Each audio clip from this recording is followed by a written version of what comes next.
आइए पढ़ते हैं properties of matrix multiplication. Matrix की मल्टीप्लिकेशन की क्या क्या प्रॉपर्टी होती हैं, उनमें से कुछ एक प्रॉपर्टी हम प्रीवियस वीडियोस में डिस्कस कर चुके हैं, उनके बारे में हम पढ़ चुके हैं। अब उन्हीं को रिवाइज कर लेते हैं और कुछ नया सीखने की कोशिश करते हैं और उनको एक पैटर्न में अरेंज करते हैं। ओके, पहला पैटर्न वाइज अगर हम करने की कोशिश करें तो पहली प्रॉपर्टी ये कहती है if A dot B is defined, A dot B अगर डिफाइंड हो, ए को बी से मल्टीप्लाई कर सकें, then B dot A may और मे नॉट डिफाइंड। तो ऐसा हो सकता है कि बी को ए से मल्टीप्लाई कर भी सकते हैं और नहीं भी। तो काउंटर एग्जांपल क्या है, अगर हम ए मैट्रिक्स ले लें 1x2 ऑर्डर की, बी मैट्रिक्स हम ले लें 2x2 ऑर्डर की, तो जो हमारी ए बी मैट्रिक्स होगी वो हमारी 1x2 ऑर्डर की होगी। ए बी मैट्रिक्स हमारी 1x2 ऑर्डर की होगी, but B dot A defined ही नहीं होगा। क्यों? क्योंकि बी है 2x2 ऑर्डर की और ए है मेरी 1x2 ऑर्डर की। ऐसे में number of column in pre matrix is not equal to number of row in post matrix. So here A B is defined but B A is not defined. तो ऐसा हो सकता है कि ए बी डिफाइंड हो but B A not defined हो। ऐसे ही दूसरी प्रॉपर्टी ये कहती है if A dot B and B dot A both are defined, दोनों डिफाइंड तो हो जाएं, ए डॉट बी भी डिफाइंड है, बी डॉट ए भी डिफाइंड है, दोनों की दोनों मैट्रिक्स हमारी क्या है, डिफाइंड है, मतलब दोनों को मल्टीप्लाई तो कर सकते हैं। Then still A B and B A both may be of different order.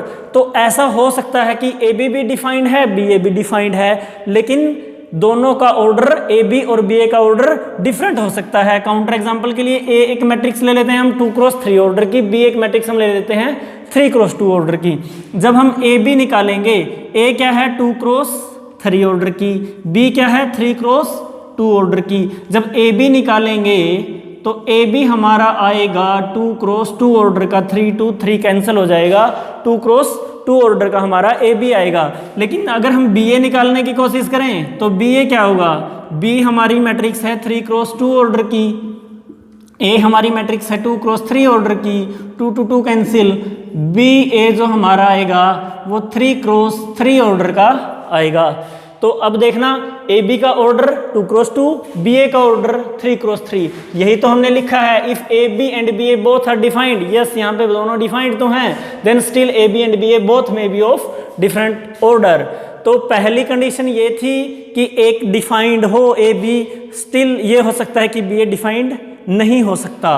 अगर ए बी और बी ए दोनों डिफाइंड हो तो स्टिल ये हो सकता है कि एक ए बी का ऑर्डर कुछ हो और बी ए का ऑर्डर कुछ हो। अब तीसरी कंडीशन ये कहती है if A B and B A both are defined, A B भी डिफाइंड हो, बी ए भी डिफाइंड हो, दोनों की दोनों डिफाइंड तो हैं, and both are of same order, दोनों का ऑर्डर भी सेम है, सेम ऑर्डर है ए बी का और बी ए का, then still A B may और may not equal to B ए।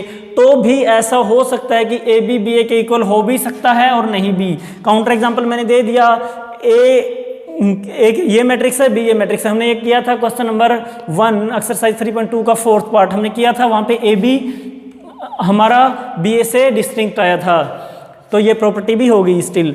अब हम एक नोट लिखवा देते हैं कि A B equal to B A हमेशा कब होता है, ए बी और बी ए दोनों इक्वल कब होते हैं, if A and B are 2 square matrices of same order. इसके लिए कंडीशन है कि ए बी और बी ए दोनों के दोनों हमारे सेम ऑर्डर के 2 स्क्वायर मैट्रिक्स हों। ए बी और बी ए हमारे सेम ऑर्डर के 2 स्क्वायर मैट्रिक्स हों। Then A B equal to B A always, A B और बी ए हमेशा इक्वल होगा।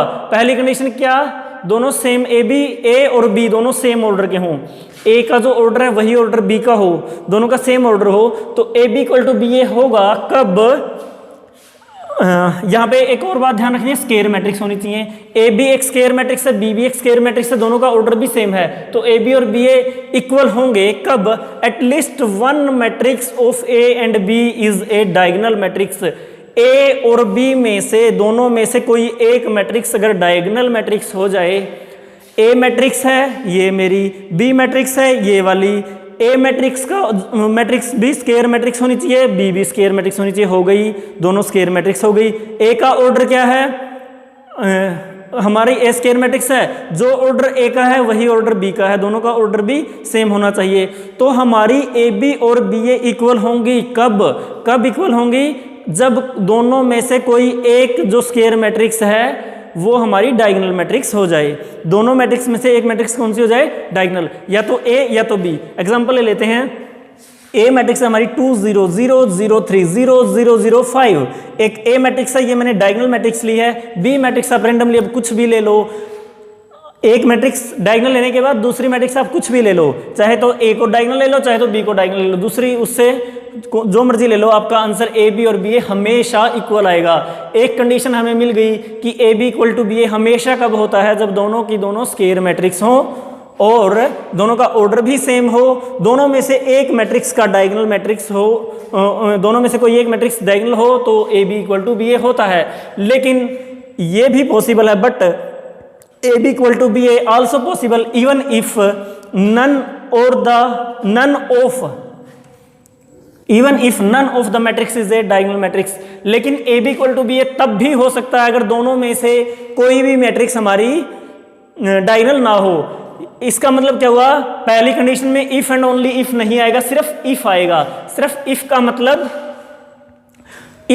अगर ये ऊपर की दोनों हमारी कंडीशन सेटिस्फाई होती हो, square matrix of same order हो और एक मैट्रिक्स डायगोनल मैट्रिक्स हो, तो A B equal to B A पक्का होगा। लेकिन ये हमारी नेसेसरी कंडीशन, ये तो हमारी नेसेसरी तो है बट ऐसा सफिशिएंट नहीं है। मतलब A B equal to B A हो सकता है इवन इफ अगर दोनों में से कोई भी डायगोनल ना हो। इसके लिए मैं एग्जांपल लिखवा देता हूँ। एग्जांपल 1 1 1 1, ये मेरी ए मैट्रिक्स है, B इज इक्वल टू 1 1 1 1, दोनों मेरी 2 क्रॉस 2 ऑर्डर की मैट्रिक्स हैं।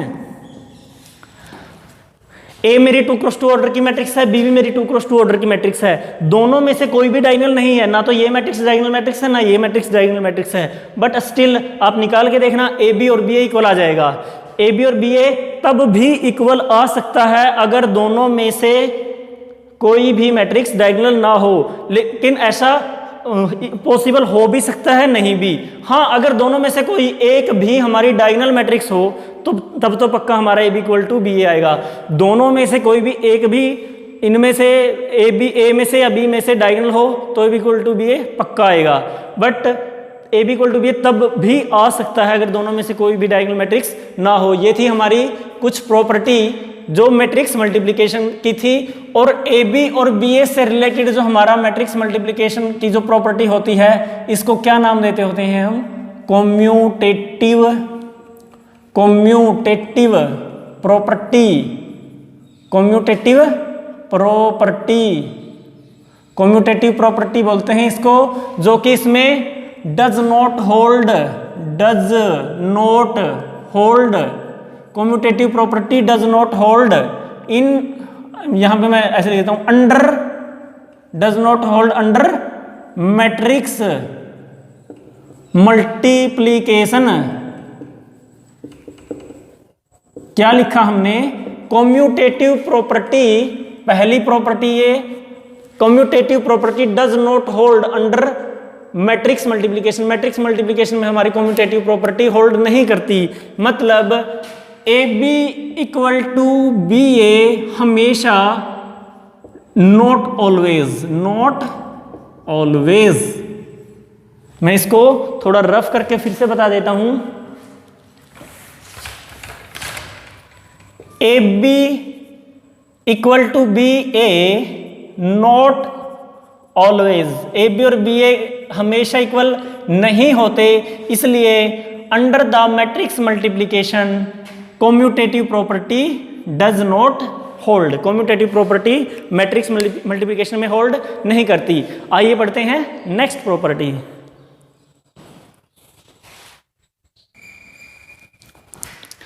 हमारी मैट्रिक्स मल्टीप्लिकेशन की जो नेक्स्ट प्रॉपर्टी है वो है मैट्रिक्स मल्टीप्लिकेशन इज एसोसिएटिव।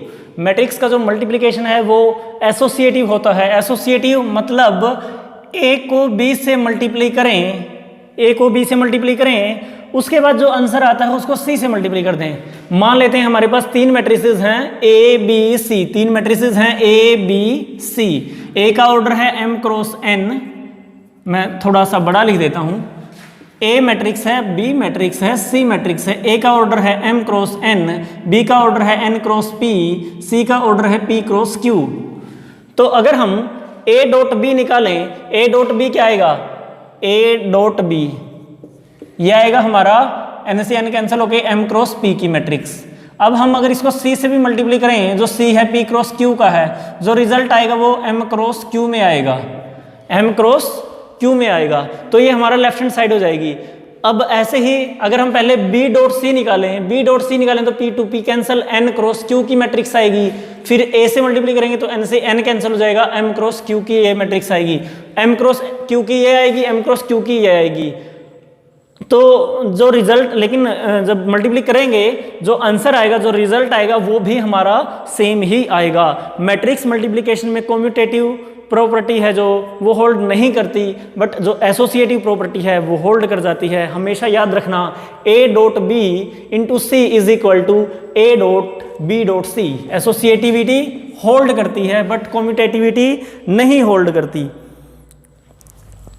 उसके बाद बात करते हैं multiplication of matrix is distributive. Distributive property भी मैट्रिक्स मल्टीप्लिकेशन में होल्ड करती है। डिस्ट्रीब्यूटिव प्रॉपर्टी क्या होती है मल्टीप्लिकेशन की? A dot B plus C is equal to A dot B plus A dot C. मतलब अगर हमें ए को मल्टीप्लाई करना है बी प्लस सी से, ए को हमें मल्टीप्लाई करना है बी प्लस सी से, तो हम क्या करेंगे? पहले ए को बी से मल्टीप्लाई कर देंगे, प्लस साइन लिखेंगे, ए डॉट सी कर देंगे। जो हमारी अलजेब्राइक प्रॉपर्टी होती है सेम ऐसे ही ये प्रॉपर्टी है डिस्ट्रीब्यूटिव, जो यहाँ पे मैट्रिक्स में काम करती है। डिस्ट्रीब्यूटिव प्रॉपर्टी जो ये वाली है ये मैट्रिक्स में होल्ड करती है, काम करती है। एसोसिएटिविटी भी मैट्रिक्स में काम करती है। एक नई जो प्रॉपर्टी है जो अलजेब्राइक कंडीशंस के थोड़ा सा अगेंस्ट है, वो कौन सी है? ये वाली। वो कहता है the product of two matrices can be null matrix. दो मैट्रिक्स की प्रोडक्ट नल मैट्रिक्स हो सकती है, even if neither of them is a null matrix. अगर इवन इफ, तब भी neither of them is a null matrix, दोनों में से कोई भी मैट्रिक्स नल मैट्रिक्स ना हो। मैं एक एग्जांपल आपको बता देता हूं। मैं लिखता हूं यहां पे 0 2 0 0, एक ए मैट्रिक्स ये है और बी मैट्रिक्स है मेरी 3 0 0 0। अगर हम इन दोनों मैट्रिक्स की मल्टीप्लिकेशन करें 0 into 3, 0 into 3 is 0, 2 into 0 is 0, 0 into 0 is 0, 2 into 0 is 0, 0 into 3 is 0, plus 0 into 0 is 0, 0 into 0 is 0 and 0 into 0 is 0। ना तो ए मैट्रिक्स 0 मैट्रिक्स के इक्वल है, ना तो बी मैट्रिक्स 0 मैट्रिक्स के इक्वल है। 0 मैट्रिक्स कौन सी होती है? जिसमें सारे एलिमेंट 0 होते हैं। A not equal to a 0 matrix, B not equal to a 0 matrix. But A dot B जब हमने किया तो वो आ गया हमारा 0 मैट्रिक्स के इक्वल। तो मैट्रिक्स में ऐसा हो सकता है the product of two matrices can be null matrix even if neither of them is a null matrix. दोनों में से कोई भी मैट्रिक्स नल मैट्रिक्स ना हो। हाँ, ये याद रखना, एक कोई भी मैट्रिक्स हो अगर उसको 0 मैट्रिक्स से मल्टीप्लाई करेंगे तो आंसर 0 मैट्रिक्स ही आएगा। बी कोई भी मैट्रिक्स उसको हम 0 मैट्रिक्स से मल्टीप्लाई करेंगे तो 0 ही आएगा। 0 मैट्रिक्स से मल्टीप्लाई करने पे तो आंसर 0 आता ही है, लेकिन मैट्रिक्स में 0 आंसर तब भी आ सकता है, नल मैट्रिक्स या 0 मैट्रिक्स आंसर तब भी आ सकता है even if neither of them is a null matrix. दोनों में से कोई भी मैट्रिक्स नल मैट्रिक्स ना हो तब भी हमारा आंसर नल मैट्रिक्स आ सकता है। Okay fine. अब हम पढ़ते हैं positive integral power of matrices. Matrices की positive integral power. Positive integral power का मतलब क्या हुआ? ए की पावर 2, ए की पावर 3, ए की पावर 4, ए की पावर 5, ए की पावर 6, ऐसे ए की पावर्स को अगर हम पढ़ने की कोशिश करें तो पहला रूल आपको जो याद रखना है the product of A dot A. A की ए के साथ प्रोडक्ट इज डिफाइंड, केवल तभी डिफाइंड होती है इफ एंड ओनली इफ, केवल और केवल तब ए इज ए स्केयर मैट्रिक्स। अगर ए हमारा एक स्केयर मैट्रिक्स हो केवल तभी हमारी ए की ए के साथ मल्टीप्लिकेशन पॉसिबल होती है। मान लो ए मेरा 2 क्रॉस 2 ऑर्डर का कोई मैट्रिक्स है तो इसकी मल्टीप्लाई इसी से खुद से ही करनी है, तो ऑब्वियसली ये ए भी 2 क्रॉस 2 का ही होगा। और जब हम प्रोडक्ट कर लेंगे जो हमारा ए स्केयर आएगा, जो आंसर आएगा वो भी हमारा 2 क्रॉस 2 ऑर्डर में ही आएगा। बट अगर हम सोच के देखें, ए हम स्क्वायर मैट्रिक्स ना लें, 2 क्रॉस 3 ऑर्डर का कोई ए ले लें, तो जब हम इसको ए से ही मल्टीप्लाई करेंगे 2 क्रॉस 3 ऑर्डर से, तो मल्टीप्लिकेशन तो हमारी डिफाइंड ही नहीं रहेगी, मल्टीप्लिकेशन तो हम कर ही नहीं पाएंगे। इसलिए नेसेसरी कंडीशन होती है the product of A dot A is defined if and only if A is a square matrix. A का स्क्वायर मैट्रिक्स होना जरूरी है, तभी हम ए की पावर कर सकते हैं, ए को ए से मल्टीप्लाई कर सकते हैं। हाँ, अगर ए की ए के साथ ए को स्क्वायर मैट्रिक्स है तो ए के स्क्वायर मैट्रिक्स होते ही इसकी पावर्स पॉसिबल हो जाती हैं, इसको ये डिफाइंड हो जाती हैं। ए कोई भी मान लो स्क्वायर मैट्रिक्स है, जब हम ए को ए से मल्टीप्लाई करेंगे तो आंसर क्या आएगा, ए स्क्वायर। इसी तरह अगर ए स्क्वायर को फिर ए से मल्टीप्लाई कर दें तो आंसर क्या आएगा, ए क्यूब। ऐसे ही एक की पावर 3 को एक की पावर 5 से अगर हम मल्टीप्लाई करें तो आंसर क्या बनेगा, एक की पावर 8, यानी कि एक की पावर 3 + 5।